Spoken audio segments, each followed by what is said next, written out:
Hello once again, everyone. So, welcome back to Getting More. It's been a while since we dove into this, but I wanted to go ahead and return to the world of Backsword and return to an awesome source that we have semi-recently, about a month afterwards, gone through, and specifically how this will help build upon what you worked on if you followed along with the last series, or if you're just training Angelo in general. So, we're going to be jumping into now the idea of getting more from Ferdinand.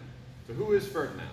So, Ferdinand is a relatively vague figure. We don't necessarily know a ton about him personally, but what we do know is that a lot of really good fencers did take lessons from him and or just train with him, and possibly even including Angelo, as there is a Mr. Angelo on his subscribers list. And so we do know that he knew his stuff for certain. In particular, he has 12 assaults with the Broadsword that are not targeted at a newbie. These are meant to be, you know how to fight, you know the basics, you know what's going on. Here are devices that will work very well for you. And in particular, I find the devices also kind of splinter off into little possibilities, depending upon who you're fighting and your application of them.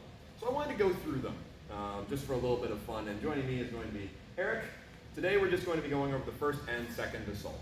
Now these are pretty much inverses of each other, so we're not going to worry too much about, order, but I will show them on both sides. So, the basic idea behind these is that I'm going to give invitation, advance with a wedge, and then get a repose. So this is going to be a bit of a stranger motion.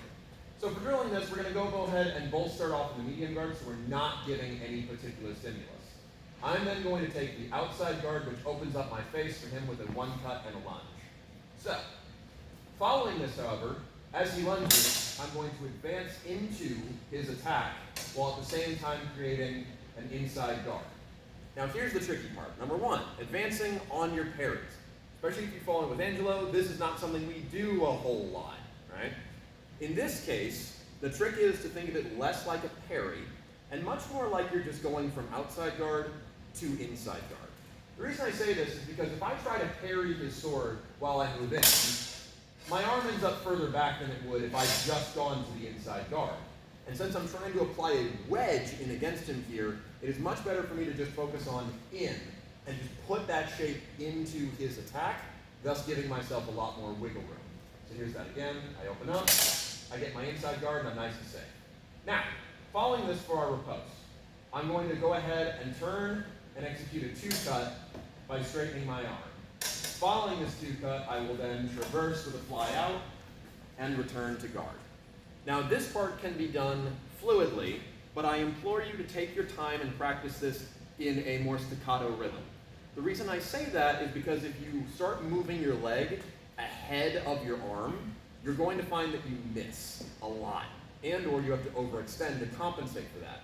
What's really important about this particular play and its sister is that we're making a good wedge, and then it's just the straightening of your arm that brings it into his face. This becomes a very quick 1-2 that is really worth doing.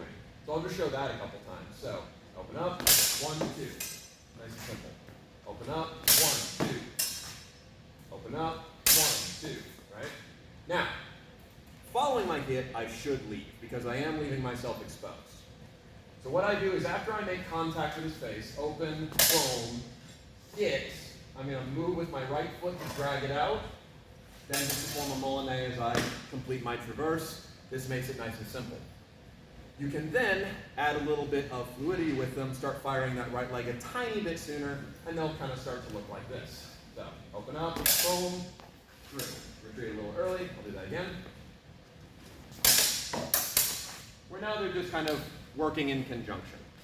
Now, the flip side of that is going to be literally the flip side. We go into the inside guard to create an invitation to the outside of our cheek and move into the outside guard. Now this one in particular, if you're not comfortable with your outside guard, this is gonna kind of suck for you for a while. So let's go into fine detail about how to make it not do so. So I go to my inside guard. As he attacks, what I want to focus on is I am wedging inward. What I like to do is, I almost think of this like a thrust.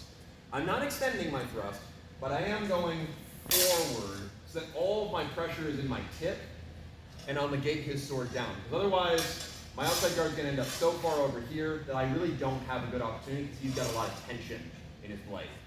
So, here's that again. I give invitation, nice opening, then it's just going to be a one cut, traverse out with my back foot, and then return on line. Now in particular, with this one cut, you'll have the tendency, especially with a good parry, you open up his face a lot.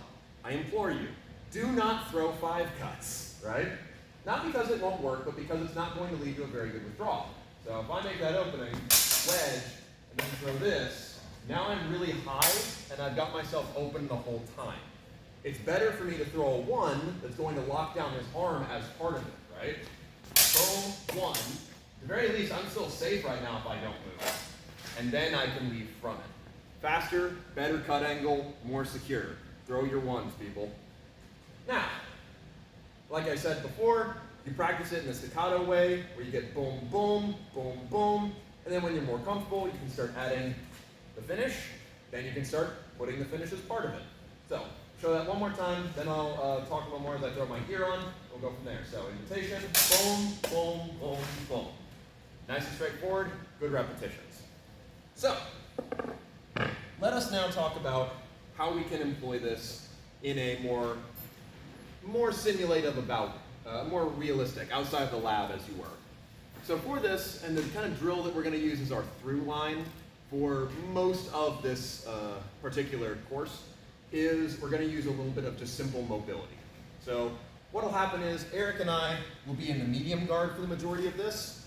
I will be leading distance. He will be looking for my openings. When I give him an invitation to the outside or inside, he will launch his most immediate cut to that opening. I will advance with my parry, strike him and fly out, then I'll return back to the line, and we'll keep going from there. This is a drill that you can practice a lot of. Even though it may not necessarily be that exciting of a play, it has a lot of really important lessons that you should learn, and there's no such thing as too much of a good thing in this case. If you can get very good at these quick little ripostes, especially with how you can wedge off of your parry, you're going to find a lot of really good opportunities, and a lot of hits come a lot easier. So, for this, and we'll go ahead and switch sides. For this, I will be leading distance. Eric shall be following me. When I give invitation, he takes it. I need to make sure that I'm giving invitation from enough distance that I can advance. As if I am too close, I'm not going to get the same wedge that I got before. So let's take one step over. Fisheye lens and all that. And we begin.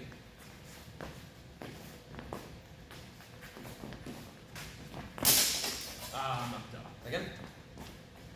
And that's okay, right? Nothing's perfect.